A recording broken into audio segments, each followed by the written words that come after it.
नमस्कार मित्रों, मैं गौरव कुमार अपने YouTube channel GK academy by Gaurav sir में मैं आपका स्वागत करता हूं। आज हम लोग गणित पढ़ेंगे। ये सीटैट, एसटैट, केवीएस आदि के लिए होगा। इसमें हम लोग शुरुआती दौर में जो हम लोग पढ़ेंगे, शुरुआत जो करेंगे वो काफ़ी निचले स्तर से करेंगे, जिससे कि सभी को लाभ मिल सके। तो गणित में ये 1 से 5,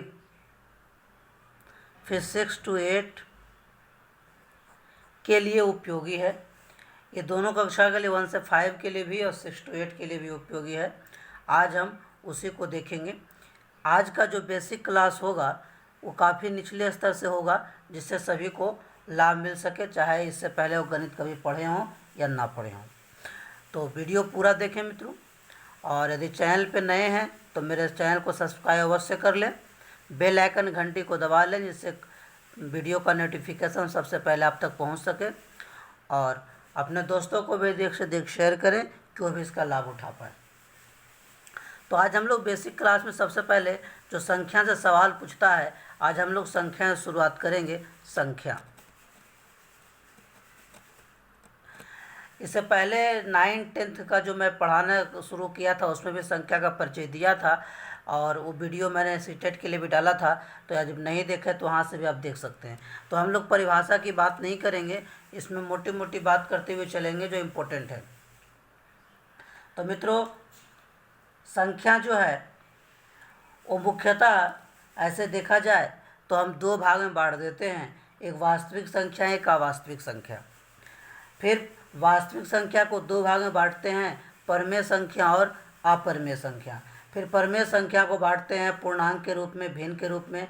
फिर पूर्णांक जो है आपका फिर सम, प्राकृतिक, ये सब विभाजित हो जाता है। तो हम मोटी मोटी चीज़ें जो एग्जाम में पूछता है उसकी बात करते हैं। तो संख्या शुरुआत होती है मित्रों 1 से और ख़त्म होती है अनंत पर। अब यहाँ से सवाल पूछता है कि मूल संख्याएं कितनी हैं। तो मूल संख्याएं मित्रों 10 हैं। आप मूल संख्याएं कहाँ से जीरो शुरू करेंगे? 1, 2, 3, 4, 5, 6, 7, 8, 9, 10। लेकिन संख्या शुरुआत कहाँ से होता है मित्रों? 1 से। लेकिन जब मूल संख्या पूछेगा तब आप 0 से लेकर 9 तक गिनेंगे तो कुल 10 आ जाएगा। पहला चीज़ है। दूसरा, अब प्राकृत संख्या पूछता है। प्राकृत संख्या, तो प्राकृत संख्या शुरू कहाँ से होता है मित्रों? 1 से, क्योंकि गिनती की सारी संख्या को प्राकृत संख्या कहते हैं, शुरू होता है 1 से। तो 1, 2, 3, 4, 5, तो इसकी कुल संख्या कितनी है? 9 है। उसके बाद फिर हम लोग बात करें पूर्णांक, तो पूर्ण संख्या। तो प्राकृत संख्या में 0 लगा दीजिएगा, क्या बन जाएगा मित्रों? पूर्ण संख्या। तो पूर्ण संख्या शुरुआत कहाँ से होगा? 0 से। 0, 1, 2, 3, 4, 5, 6, 7, 8, 9 तक, तो ये भी आपका 10 होता है। उसके बाद यहाँ हम बात करेंगे भाज्य और अभाज्य का। हम वही बात करेंगे जो प्रश्न जहाँ से आ सकते हैं, भाज्य और अभाज्य का। तो मित्रों, भाज्य क्या है? भाज्य जो एक और स्वयं के अलावा अन्य संख्याओं से कटना चाहिए, कोई भी संख्या। जैसे देखिए 4, 1 से कटेगा, 4 से कटेगा, 2 से भी कट जाएगा। उसी तरह से 5 नहीं, 6 कटेगा मित्रों, 7 नहीं, 8 कटेगा, 9 कटेगा। तो देखिए सबसे छोटी अभाज्य संख्या 4 है ना, और सबसे छोटी विषम, तो विषम आपका 9 है और सम आपका 4 है। तो सम भी पूछ सकता है, विषम भी पूछ सकता है। उसी तरह अभाज्य देखिए, तो अभाज्य शुरू होता है 2 से, 2, 3, 5, 7, इस तरह से। तो सबसे छोटी सम अभाज्य 2 और सबसे छोटी भी 2 और विषम आपका 3 हो जाएगा। तो यहाँ से भी आपका सवाल पूछता है। उसके बाद पूछता है संपूर्ण संख्या के बारे में पूछता है। संपूर्ण संख्या, तो संपूर्ण संख्या क्या होता है कि जिसका गुणनखंड कीजिए और गुणनखंडों का योग जो है उस संख्या का दुगना होना चाहिए, तो उसको हम लोग कहते हैं पूर्ण संख्या। जैसे आप 6 करके देखिएगा तो आप 6 ले सकते हैं। 6 करके देखें पूर्ण संख्या है कि नहीं। ट्राई करके देखिए। देखिए मित्रों, 6 का तो 6 1 से कट जाएगा, 6 आपका फिर 2 से कट जाएगा, 6 आपका 3 से कट जाएगा, 6 आपका 4 से नहीं 5 से नहीं 6 से कट जाएगा। अब इसको जोड़िए, 6 3 9, 9 2 11 1 12। तो ये 6 का दुगना हो गया कि नहीं 12। तो वो सारे संख्याएं संपूर्ण संख्याएं हैं जिनके गुणनखंडों का योग उस संख्या का दुगना हो जाता है। तो संपूर्ण संख्या आपसे पूछ सकता है। ये 6 आपका एग्जाम्पल है, आप चेक कर सकते हैं। उसके बाद पूछता है सहभाज्य और सहभाज्य।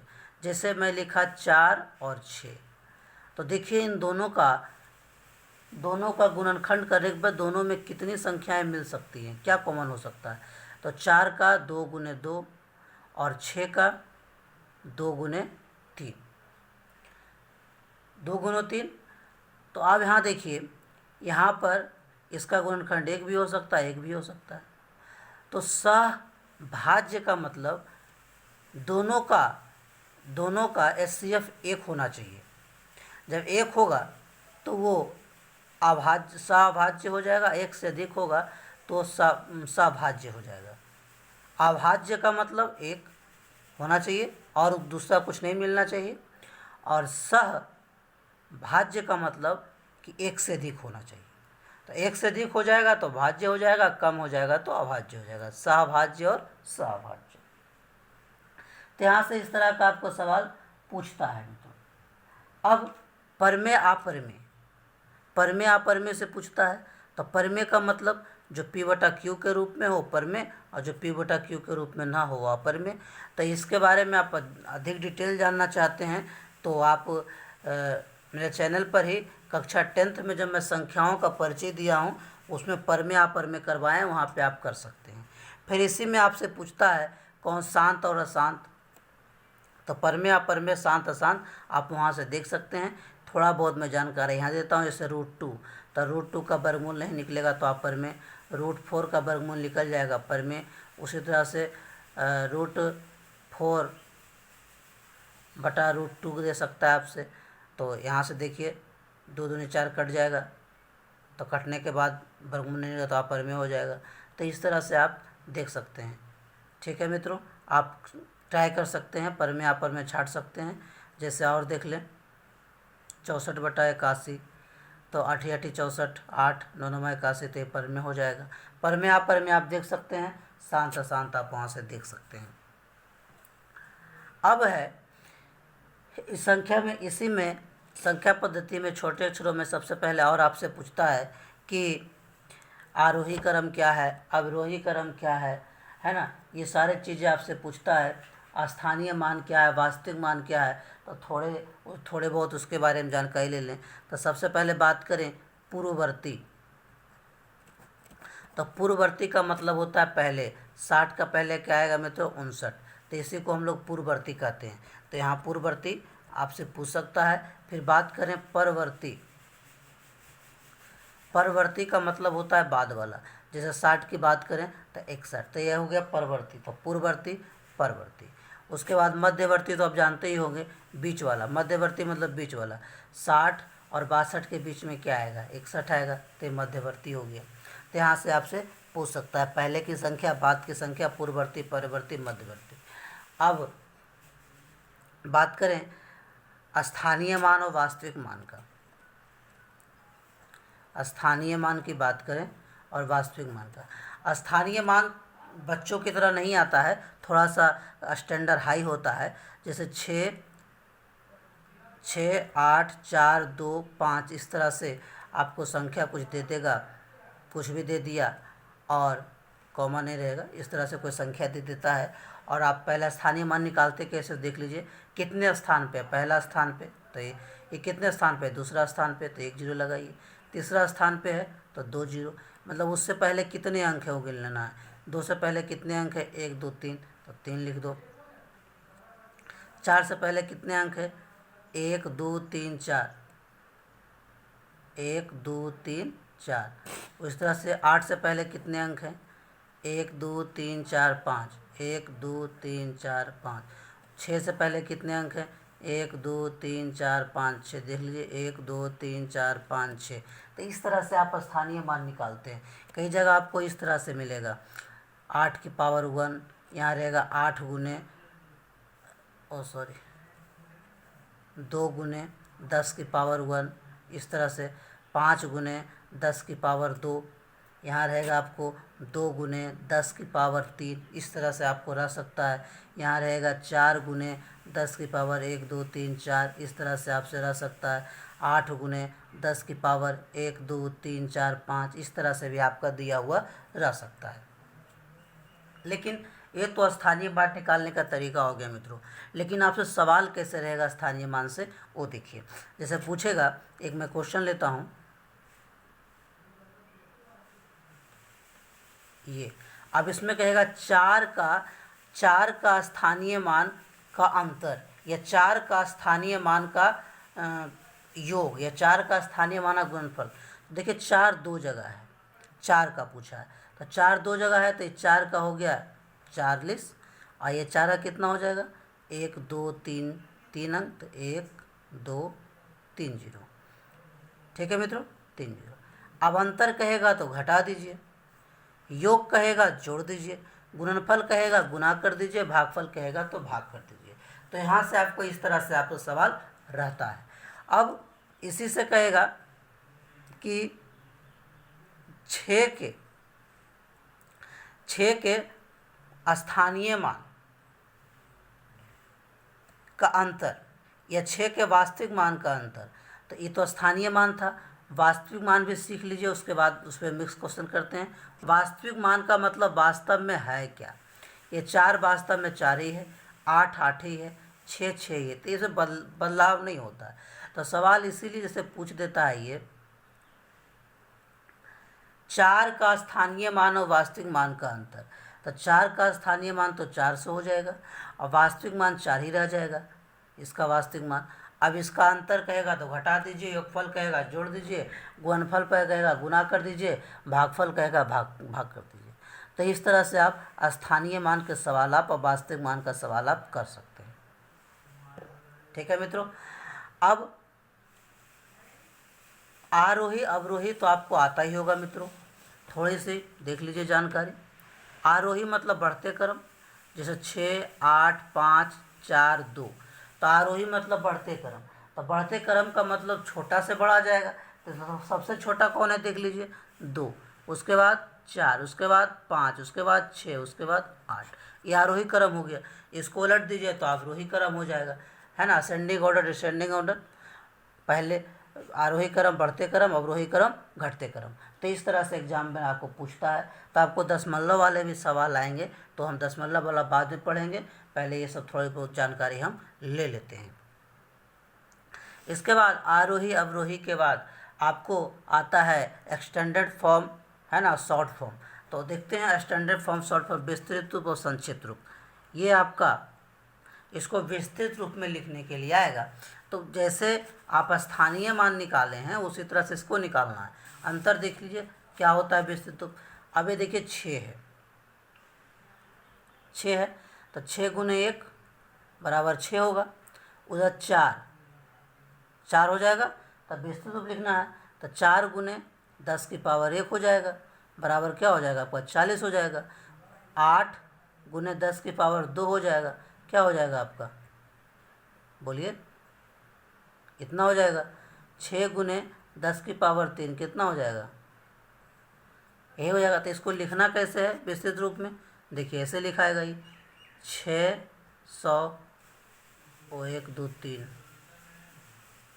सॉरी, ये प्लस 8 पर 2 जीरो प्लस 4 पर 1 जीरो प्लस 6, इस तरह से लिखेंगे। अब क्या करेंगे, ये हो गया विस्तृत रूप स्टैंडर्ड फॉर्म। और शॉर्ट फॉर्म कहेगा, संक्षिप्त रूप कहेगा तो जीरो हटा दीजिए, 6 8 4 6, तो ये संक्षिप्त रूप हो गया। तो विस्तृत रूप जब भी कहेगा स्टैंडर्ड फॉर्म, तो आप क्या करेंगे, जितना अंक है उतना गिन के जीरो लगाते चल जाओगे। और संक्षिप्त रूप जब कहेगा तो आप इस तरह करेंगे। यही आपको इस तरह से पावर के रूप में भी दे सकता है। तो ये था स्थानीय मान और वास्तविक मान, सॉरी ये था जी, ये था आपका संक्षिप्त रूप और विस्तृत रूप।